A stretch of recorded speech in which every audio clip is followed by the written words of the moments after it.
جی السلام علیکم میرے عزیز دوستو، آپ اللہ تعالیٰ کے فضل سے خیریت سے ہوں گے اور ہم دعا کرتے ہیں اللہ تعالیٰ آپ کو اپنے حفظ و بان میں رکھتے ہوئے آپ کی ہر خواہش پوری کرے، آپ کی ہر مشکل دور فرمائے، ہر تکلیف سے دور رکھے۔ میرے عزیز دوستو، آج ہم آپ کو یہ بتانے کی کوشش کریں گے کہ ہمارا قومی ہیرو اور قومی ولن تک کتنا سفر کیا۔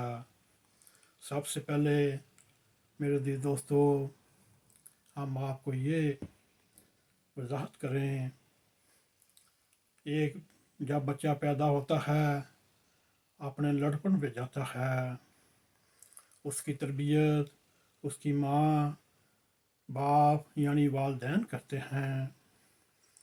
میرے عزیز دوستو، وہی بچہ آج 72 یعنی 72 سال کی عمر میں بھی جھوٹ پر جھوٹ بولتا ہو، منافقت کرتا ہو، اور جہاں موقع ملے وہاں فراڈ بھی کرتا ہو اور مراد بھی لیتا ہو۔ اللہ تعالیٰ اس کو اس کی حیثیت سے بڑھ کر بھی دیتا ہو، مگر وہ میری نظر میں جتنے اس کے یہ 8-10 سال سے میں اس کو واچ کر رہا ہوں، میرا نہیں خیال اس نے کبھی سچ بولا ہو، یا پھر اس کی بیوی پر میں کچھ بات نہیں کرنا چاہتا، مگر میں ان کو حضرت پیر صاحبہ کے نام سے بلاتا ہوں۔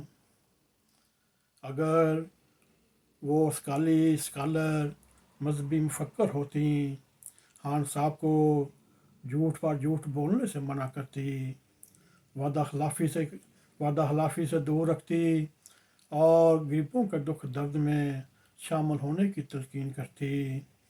اب کیا وقت آ گیا ہے، حضرت پیر صاحبہ اور اپنے مرید عمران خان کے ساتھ کٹھے عدالتوں میں کھجل خوار ہو رہے ہیں، اور حضرت پیر صاحبہ کیا اس کے بارے میں مشہور ہے، ان کے موکل یا جن یا شتونگڑے خان صاحب کی مدد کرتے رہے۔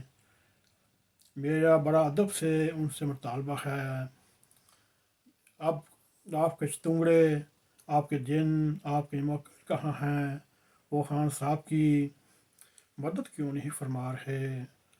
میرے عزیز دوستو، باتیں تو بہت ہیں، مضمون لمبا ہو جائے، مگر پھر بھی ہم کوشش کریں گے جلدی سے جلدی پروگرام اپلوڈ کریں، اور ہم آپ کو بتانے کی یہ کوشش کریں کہ ایک شخص جو قومی ہیرو تھا اور قومی ہیرو سے قومی ولن تک اس نے شارٹ سفر کیسے طے کیا، آج ہم آپ کو یہ بتانے کی کوشش کریں گے۔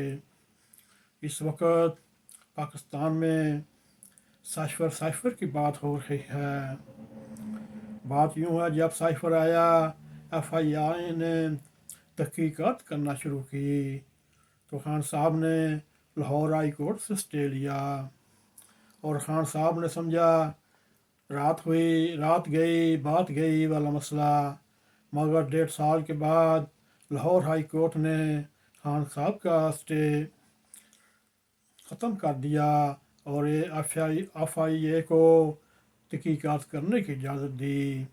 میرے عزیز دوستو، یہ وہ سائفر تھا جو خان صاحب نے وطن عزیز کے خلاف لوگوں اور عوام کے ذہنوں میں ایسا بیانیہ بنا، اور نفرت کی حد تک نفرت کرنے لگے اپنی پاک فوج سے، سیاسی لیڈران سے۔ میرے عزیز دوستو، خان صاحب نے ہر بر وقت پر اپنا ماسٹر کارڈ کھیلتے رہے، مگر ایک ان سے غلطی یہ ہوئی، جب 9 مئی ایک ایسا دن ہے پاکستان کی تاریخ میں، سیاہ باغ اور سیاہ حروف سے لکھا جائے گا، اور خان صاحب کی اس میں ہسٹری ہوگی۔ خان صاحب نے خود کش حملہ بناتے ہوئے پاک فوج کی ہیڈ کوارٹر پر لاہور کور کمانڈر تک میاں والی حتیٰ کہ پورے ملک میں انہوں نے انقلاب لانے کی کوشش کی۔ میرے عزیز دوستو، یہ تو اللہ کا شکر ہے یہ بغاوت ناکام ہوئی۔ میرے عزیز دوستو، آئیے ہم آپ کو باخبر ذرائع سے ہم یہ بریکنگ نیوز دے رہے ہیں۔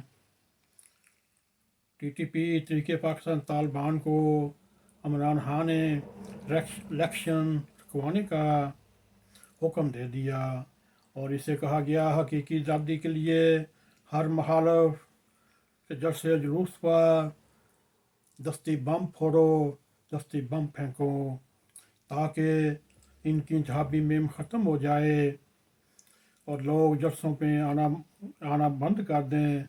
میدان میں صرف حقیقی آزادی اور حقیقی آزادی کا نعرہ لگتا رہے اور حقیقی آزادی منظر عام پر آئے۔ میرے عزیز دوستو، اور پاکستان تحریک انصاف، تحریک طالبان پاکستان اندر کھاتے ایک گٹھ جوڑ کر چکے ہیں۔ ادارہ میرا اعلیٰ حکام سے گزارش ہے، عمران خان کا وسا نہ کھائیے، یہ کہیں پہاڑوں پر چڑھ کر پاکستان کے خلاف بغاوت کر دے۔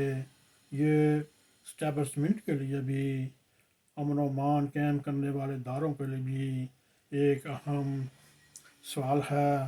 میرے دوستو، تحریک طالبان پاکستان نے پاکستان کی قیادت کا غلط اندازہ لگایا ہے۔ وہ صرف ایک بڑی طاقت کے بل بوتے پر پاکستان میں انتشار پھیلا رہے ہیں۔ یہ گزشتہ 3-4 مہینوں میں 140 کے قریب پولیس افسران اور کانسٹیبل حضرات وطن عزیز کی حفاظت کرتے ہوئے شہید ہوئے، مگر تحریک طالبان کا یہ اندازہ اس کے سر پڑے گا، اور وہ یقین رکھے وہ جو ایک بڑی طاقت ہے اس کا بھروسہ ٹوٹنے والا ہے، اور ملک میں حالات ایسے آ جائیں گے ان کا مکو ٹھپ دیا جائے گا۔ الیکشن تو ہوں گے، انتخابی مہم بھی ہوگی، ایسا پہلے بھی ہوتا ہے، ہوتا رہے گا، اور پاکستان قائم و دائم رہے گا۔ میرے عزیز دوستو، یہ ایک ہلکا سا پروگرام تھا کہ قومی ہیرو سے قومی ویلن تک عمران خان کیسے پہنچا۔ آپ کو ہمارا یہ پروگرام پسند آئے، اس کو لائک بھی کریں، اس کو شیئر بھی کریں، کمنٹ سیکشن میں جاتے ہوئے اظہار خیال کرتے ہوئے NAQTV4 کو سبسکرائب کریں، اور جاتے جاتے بیل آئیکن کو کلک کریں تاکہ ہماری تازہ ویڈیو آپ تک پہنچتی رہیں۔ اسی کے ساتھ ہمیں اجازت دیں۔ السلام علیکم ورحمۃ اللہ وبرکاتہ۔